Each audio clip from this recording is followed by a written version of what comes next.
Ako si Nard, ang inyong kaibigan. Samahan niyo ako muli sa aking biyahe kasama ang aking mga kaibigang oso. Ngayong araw, babiyahe na naman tayo papuntang Montreal.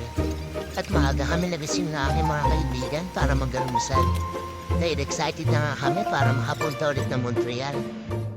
Medyo malayo din ang biyahe namin papuntang Montreal at inaabot to ng 3 oras pero okay lang dahil enjoy din naman sa biyahe. Masarap din kasi bumiyahe lalo na't maganda ang panahon. Kahit na medyo mainit, ay okay lang. Sabi nga nila, travel is a medicine. Lalo na pag masayang kasama ang mga kasama mo. Dahil wala kang ibang gagawin kundi tumawa na tumawa. Kaso parang mahirap din kasama itong mga kasama ko. Kahit wala naman dapat tawanan, tumatawa. At ito, kasama ka pala namin ang Royal Family, ang Garcia Family.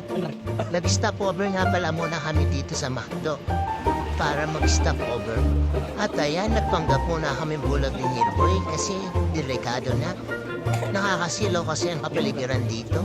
Lahat kumikislap. Nag-coffee break muna kami para gising na gising kami sa biyahe. Ngunito na pala sa McDo, wala nang tindera.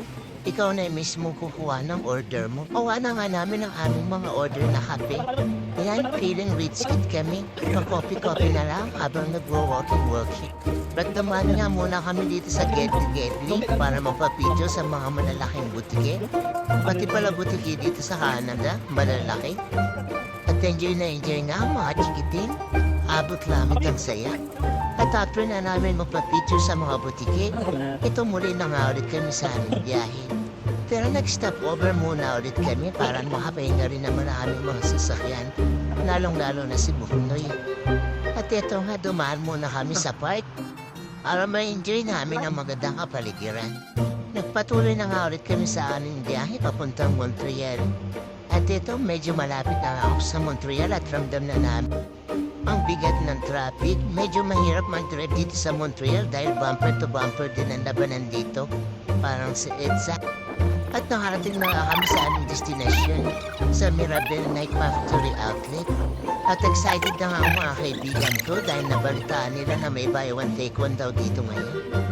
At naghanap na nga muna kami na aming makakainan dahil nga malayo rin ang aming biyahe para makabuelo rin kami sa pag-shopping-shopping.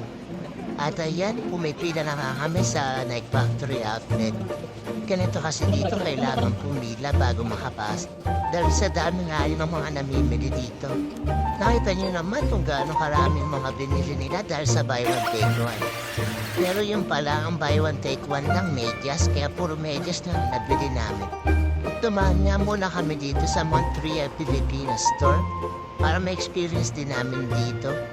At ito, napakarami palang Pilipino dito, parang nasa Pilipinas lang. At pumili muna kami ng mga Pilipino products bago umuwi. At ayan, ikot-ikot lang, ikot-ikot, ikot.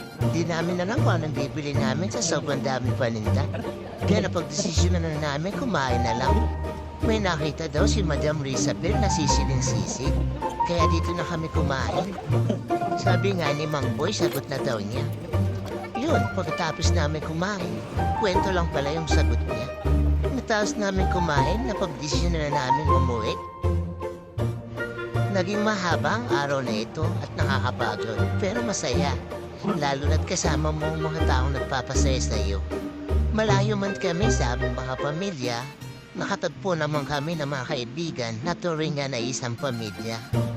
Hanggang sa muli, salamat sa inyong panonood. Ito ang inyong lingkod, Nardong Puti.